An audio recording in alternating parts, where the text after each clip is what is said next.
नमस्कार दोस्तों, चलिए जानते हैं छत्तीसगढ़ के हर जिला हर क्षेत्र की फटाफट 50 बड़ी खबरें सिर्फ 10 मिनट में। लेकिन उससे पहले आप ये वीडियो किस जगह से देख रहे हैं हमें कमेंट में जरूर बताएं। छत्तीसगढ़ का बस्तर अब माओवाद और पिछड़ेपन की छवि से बाहर निकलकर अपनी समृद्ध जनजातीय संस्कृति के लिए पहचाना जा रहा है। 7 से 9 फरवरी तक आयोजित बस्तर पंडुम इसी बदलाव की मिसाल बना। प्रधानमंत्री नरेंद्र मोदी ने आयोजन की सराहना करते हुए इसे सांस्कृतिक विरासत संरक्षण और स्थानीय समुदायों के सशक्तिकरण की दिशा में अहम कदम बताया। नक्सल विरोधी अभियान के तहत जवानों को बड़ी सफलता मिली है। सुरक्षा बल के जवानों ने छत्तीसगढ़ के नक्सल प्रभावित बीजापुर जिले में रणनीतिक रूप से महत्वपूर्ण स्थान पर एक नया सुरक्षा शिविर स्थापित किया गया है। इस कैंप की स्थापना से सुरक्षा को मजबूत किया जा सके और माओवादियों की अंतर्राज्यीय आवाजाही पर अंकुश लगेगा। छत्तीसगढ़ सरकार द्वारा शुरू की गई मुख्यमंत्री ग्रामीण बस योजना का उद्देश्य सुदूर वनांचल, विशेषकर बस्तर और सरगुजा क्षेत्रों में ग्रामीणों को सुलभ और सुरक्षित परिवहन प्रदान करना है। इस योजना के माध्यम से दूरस्थ गांवों को जिला मुख्यालयों, स्कूलों, अस्पतालों और रेलवे स्टेशनों से जोड़ा जा रहा है। छत्तीसगढ़ हाई कोर्ट ने एक महत्वपूर्ण निर्णय में कहा है कि विवाह पूर्व संबंध से जन्मी संतान के भरण पोषण की जिम्मेदारी पति की है। मुख्य न्यायाधीश रमेश सिन्हा की सिंगल बेंच ने अपने आदेश में स्पष्ट किया कि सीआरपीसी की धारा 125 के तहत विवाह के पूर्व संबंधों के कारण जन्मी संतान भी पिता से भरण पोषण पाने का अधिकार रखती है। छत्तीसगढ़ के कबीरधाम जिले में हिंदू धर्म वापसी का एक कार्यक्रम आयोजित किया गया, जिसमें 65 आदिवासी महिला पुरुषों ने सनातन धर्म में वापसी की। कार्यक्रम पंडरिया विधानसभा वनांचल गांव दमघड़ में पंडरिया विधायक भावना बोहरा की पहल पर हुआ, जिसके तहत अब तक कुल 265 लोगों की वापसी कराई जा चुकी है।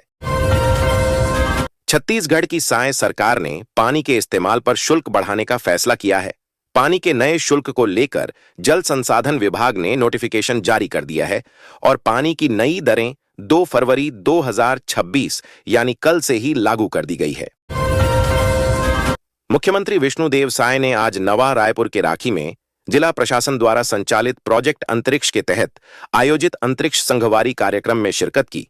ग्रुप कैप्टन और अंतरिक्ष यात्री शुभांशु शुक्ला के साथ छत्तीसगढ़ के पहले अंतरिक्ष केंद्र का विधिवत शुभारंभ किया। इस्पात नगरी भिलाई स्थित शासकीय लाल बहादुर शास्त्री अस्पताल सुपेला में मोटी रकम लेकर फर्जी मेडिकल सर्टिफिकेट जारी किए जाने का गंभीर मामला सामने आया है। इस पूरे मामले का खुलासा तब हुआ जब अस्पताल से एक मृत व्यक्ति के नाम पर मेडिकल सर्टिफिकेट जारी कर दिया गया।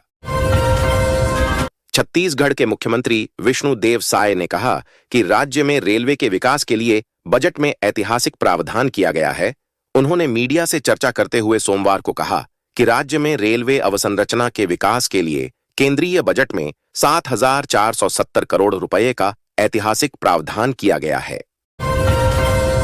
छत्तीसगढ़ में शिक्षकों की भर्ती को लेकर बड़ी खबर सामने आई है। राज्य में करीब 5,000 नए शिक्षकों की भर्ती की जाएगी। राज्य सरकार ने इसकी पदों को बढ़ाने का फैसला लिया है। उल्लेखनीय है कि 28 अक्टूबर 2025 को राज्य सरकार द्वारा शिक्षक भर्ती को लेकर आदेश जारी किया गया था, जिसमें 4,708 पदों पर भर्ती की स्वीकृति दी गई थी। अब इसी आदेश में संशोधन करते हुए अतिरिक्त पद शामिल किए गए हैं। नए आदेश में 292 सहायक शिक्षक पदों को भी जोड़ा गया है। Chhattisgarh state power distribution company के गठन के 25 वर्ष पूर्ण होने के उपलक्ष्य में पूरे प्रदेश में रजत जयंती वर्ष मनाया जा रहा है। इसी क्रम में मंगलवार को संभागीय कार्यालय धमतरी में रजत जयंती उत्सव का आयोजन किया गया। कार्यक्रम के मुख्य अतिथि कार्यपालन अभियंता अनिल प्रसाद सोनी रहे। विशिष्ट अतिथि के रूप में ग्राम पंचायत अर्जुनी के पूर्व सरपंच कालिदास सिन्हा उपस्थित रहे। उन्होंने कहा कि विद्युत सेवा में गुणात्मक सुधार हुआ है और लो वोल्टेज की समस्या लगभग समाप्त हो चुकी है।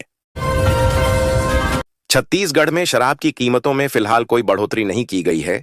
शराब के दाम बढ़ने को लेकर चल रही मीडिया रिपोर्ट्स पर आबकारी अपर आयुक्त आशीष श्रीवास्तव ने स्थिति स्पष्ट की है। आबकारी अपर आयुक्त ने बताया कि अब भी शराब की कीमतों में कोई बढ़ोतरी नहीं हुई है। छत्तीसगढ़ में बजट सत्र की शुरुआत 23 फरवरी से होने जा रही है। इसको लेकर वित्त मंत्री ओपी चौधरी ने कहा है कि छत्तीसगढ़ के विकास के लिए ज्ञान और गति के बाद अब विकसित छत्तीसगढ़ की दिशा में बजट पेश किया जाएगा। छत्तीसगढ़ राज्य में रेलवे अधोसंरचना के विकास के लिए 7,470 करोड़ रुपए के बजट प्रावधान पर मुख्यमंत्री विष्णुदेव साय ने प्रधानमंत्री नरेंद्र मोदी और रेल मंत्री अश्विनी वैष्णव का आभार जताया है। मुख्यमंत्री ने कहा कि डबल इंजन सरकार के प्रयासों से छत्तीसगढ़ में रेलवे क्षेत्र में अभूतपूर्व बदलाव देखने को मिल रहा है। जिले के औद्योगिक विकास को सशक्त आधार प्रदान करते हुए क्रूद मगर लोड क्षेत्र में नए औद्योगिक क्षेत्रों की स्थापना की दिशा में महत्वपूर्ण पहल की गई। ग्राम भालूझूलन एवं ग्राम करेली बड़ी में सायंवारकाय औद्योगिक अधोसंरचना विकास कार्यों के लिए भूमि पूजन कार्यक्रम ग्राम डांडेसरा क्रूद में संपन्न हुआ। सरगुजा के प्रेमनगर विकास खंड स्थित शासकीय प्राथमिक शाला पीपरडांड में मास्टर जी की पहल पर बच्चों की दिनचर्या में अखबार वाचन शामिल किया गया है। प्रार्थना के साथ समाचार पढ़ने से छात्र समसामयिक घटनाओं से जुड़ रहे हैं। यह पहल परीक्षा केंद्रित शिक्षा को ज्ञान केंद्रित बनाने की दिशा में सराहनीय कदम मानी जा रही है। छत्तीसगढ़ के वन मंत्री केदार कश्यप ने बताया कि राज्य पशु जंगली भैंसा के संरक्षण के लिए विशेष योजना बनाई जा रही है। बीजापुर के इंद्रावती बाघ अभयारण्य में 14 से 17 जंगली भैंसे देखे गए हैं। उन्होंने कहा कि राज्य में बाघों की संख्या 2022 के 17 से बढ़कर अब 35 हो गई है। छत्तीसगढ़ प्राकृतिक संसाधनों से समृद्ध राज्य है और अब ज्ञान, तकनीक व नवाचार के क्षेत्र में भी विशिष्ट पहचान बनाने की दिशा में आगे बढ़ रहा है। आधुनिक अधोसंरचना, मजबूत ई गवर्नेंस और निवेश अनुकूल नीतियों के कारण राज्य आईटी, आईटीएस व उभरती तकनीक आधारित उद्योगों के लिए आकर्षक और भरोसेमंद केंद्र बनता जा रहा है। कांकेर जिले में युवाओं को स्वरोजगार से जोड़ने के लिए स्टार्टअप प्रोत्साहन योजना शुरू की गई है। तकनीक, कृषि प्रसंस्करण और हस्तशिल्प आधारित उद्यमों को 20 लाख रुपए तक की सहायता दी जाएगी। चयनित युवाओं को प्रशिक्षण और मेंटरशिप सुविधा भी उपलब्ध कराई जाएगी ताकि स्थानीय स्तर पर रोजगार सृजन बढ़ सके। भारतीय राष्ट्रीय राजमार्ग प्राधिकरण ने प्रदेश में नई 4 लेन सड़क परियोजना को मंजूरी दी है। परियोजना पूरी होने से औद्योगिक क्षेत्रों और प्रमुख शहरों के बीच आवागमन सुगम होगा। व्यापारिक गतिविधियों को गति मिलेगी और परिवहन लागत कम होने से स्थानीय उद्योगों को लाभ मिलने की उम्मीद है। धमतरी में जल संरक्षण अभियान के तहत पुराने तालाबों के गहरीकरण और मरम्मत कार्य शुरू किए गए हैं। मनरेगा के माध्यम से ग्रामीणों को रोजगार भी दिया जा रहा है। प्रशासन का कहना है कि इससे भूजल स्तर सुधरेगा और गर्मी के मौसम में पेयजल संकट कम होगा। भारतीय स्टेट बैंक ने वरिष्ठ नागरिकों के लिए विशेष सावधि जमा योजना शुरू की है। इस योजना में सामान्य दर से अधिक ब्याज प्रदान किया जाएगा। बैंक अधिकारियों ने बताया कि बुजुर्ग निवेशकों को सुरक्षित और लाभकारी निवेश विकल्प उपलब्ध कराने का उद्देश्य है। मुंगेली जिले में पोषण अभियान के तहत आंगनबाड़ी केंद्रों में विशेष स्वास्थ्य परीक्षण शिविर लगाए गए। बच्चों और गर्भवती महिलाओं का वजन, हीमोग्लोबिन और स्वास्थ्य जांच की गई। कुपोषण कम करने के लिए पौष्टिक आहार वितरण और जागरूकता कार्यक्रम भी आयोजित किए गए।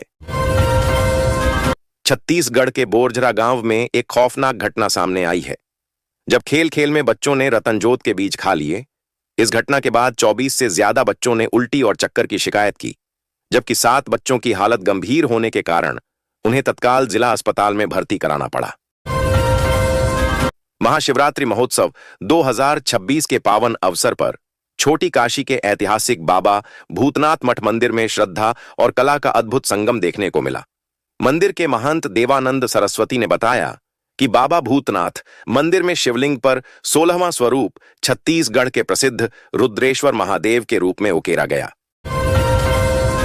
छत्तीसगढ़ के भिलाई से जबरन धर्मांतरण कराने का एक सनसनीखेज मामला सामने आया है। यहां बीमारी ठीक करने के एवज में 2 महिलाएं कथित तौर पर एक लकवाग्रस्त व्यक्ति का जबरन धर्मांतरण कराने की कोशिश कर रही थीं। छत्तीसगढ़ की महतारी वंदन योजना के तहत अब तक 15,595 करोड़ रुपए से अधिक की राशि पात्र महिलाओं के खातों में डीबीटी के माध्यम से भेजी गई है। पीएम मोदी ने पहली किस्त जारी की थी। योजना से महिलाओं की आर्थिक सुरक्षा, आत्मनिर्भरता और सामाजिक भागीदारी मजबूत हुई है। वित्तीय वर्ष 2025 से 2026 के लिए मोदी सरकार ने देश का आम बजट पेश कर दिया है। रविवार को देश की संसद में केंद्रीय वित्त मंत्री निर्मला सीतारमण ने यह बजट पेश किया है। इस बजट में किसानों और पशुपालकों के लिए कई बड़े ऐलान किए गए हैं। वित्त मंत्री निर्मला सीतारमण ने अपने बजट भाषण में बताया कि किसानों, पशुपालकों और ग्रामीणों के लिए बजट में क्या-क्या योजनाएं हैं। वित्त मंत्री निर्मला सीतारमण आज संसद में बजट 2026 से 27 पेश कर रही है। उन्होंने हेल्थ और मेडिकल सेक्टर के लिए कई बड़े ऐलान किए हैं। वित्त मंत्री ने ऐलान किया है कि कैंसर से जुड़ी 17 दवाओं में छूट दी जाएगी। इसी तरह 7 और जो दुर्लभ बीमारियों की दवाओं में खास मेडिकल पर्पज के लिए उसके आयात में छूट मिलेगी। आज संसद में बजट 2026 पेश हो गया है। वित्त मंत्री निर्मला सीतारमण केंद्रीय बजट 2026 से 27 पेश कर रही हैं। यह उनका लगातार 9वां बजट है, जो एक रिकॉर्ड है। देश की पहली महिला वित्त मंत्री के रूप में वह इतिहास रच रही हैं, क्योंकि लगातार इतने बजट पहले किसी ने पेश नहीं किए। छत्तीसगढ़ के श्रमिकों के लिए जॉब कार्ड योजना के तहत रोजगार उपलब्ध कराने की प्रक्रिया तेज की गई है। पंचायत स्तर पर कामों की संख्या बढ़ाई गई है। ग्रामीण विकास विभाग के अनुसार इससे मजदूरों को गांव में ही काम मिलेगा और पलायन पर रोक लगेगी। छत्तीसगढ़ के बलौदाबाजार जिले में कार्यस्थल पर महिलाओं की सुरक्षा के लिए लैंगिक उत्पीड़न अधिनियम 2013 को सख्ती से लागू किया जा रहा है। सभी सरकारी निजी संस्थानों में आईसीसी गठन और शी बॉक्स पोर्टल पर पंजीकरण अनिवार्य है।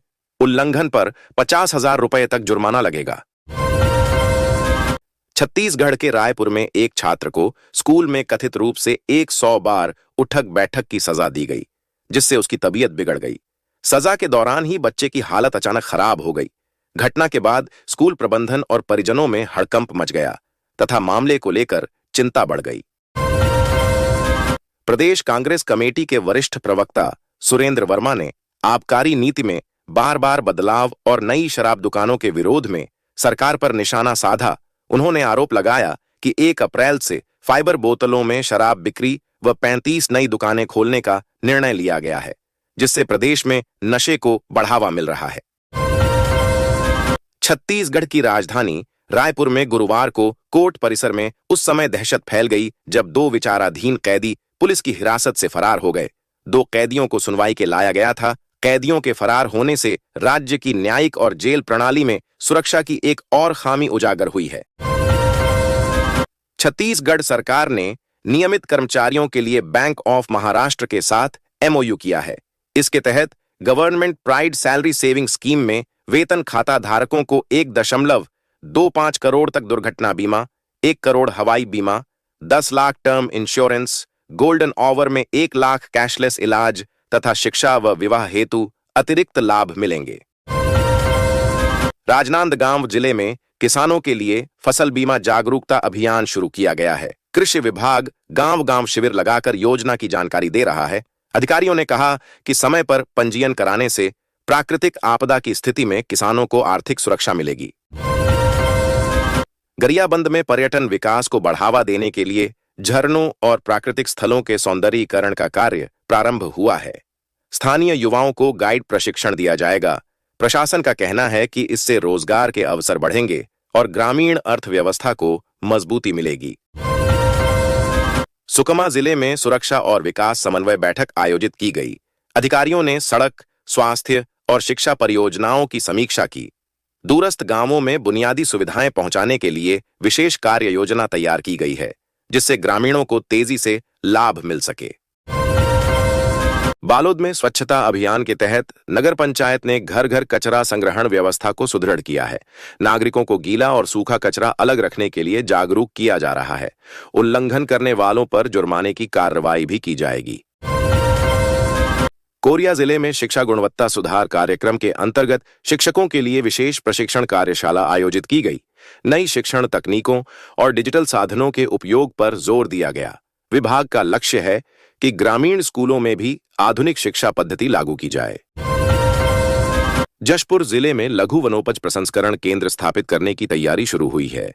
स्थानीय संग्रहकर्ताओं को प्रशिक्षण देकर उत्पादों की पैकेजिंग और विपणन सिखाया जाएगा। प्रशासन का मानना है कि इससे आदिवासी परिवारों की आय में स्थायी वृद्धि होगी। छत्तीसगढ़ के सरगुजा जिले में मैनपाट महोत्सव को लेकर प्रशासन ने 13, 14 और 15 फरवरी को रोपाखार क्षेत्र में शुष्क दिवस घोषित किया है। कलेक्टर अजीत वसंत के आदेश अनुसार आबकारी अधिनियम 1915 के तहत कंपोजिट विदेशी मदिरा दुकान इन तीनों दिनों पूर्णतः बंद रहेगी, ताकि कानून व्यवस्था बनी रहे। अंबिकापुर के मैनपाट में 13 से 15 फरवरी तक 3 दिवसीय मैनपाट महोत्सव होगा। शुभारंभ मुख्यमंत्री विष्णुदेव साय के मुख्य आतिथ्य में होगा। महोत्सव में मनोज तिवारी, अलका चंद्राकर, वैशाली राय कवार और कणिका कपूर सहित कई कलाकार प्रस्तुति देंगे। आयोजन का उद्देश्य पर्यटन और स्थानीय संस्कृति को बढ़ावा देना है।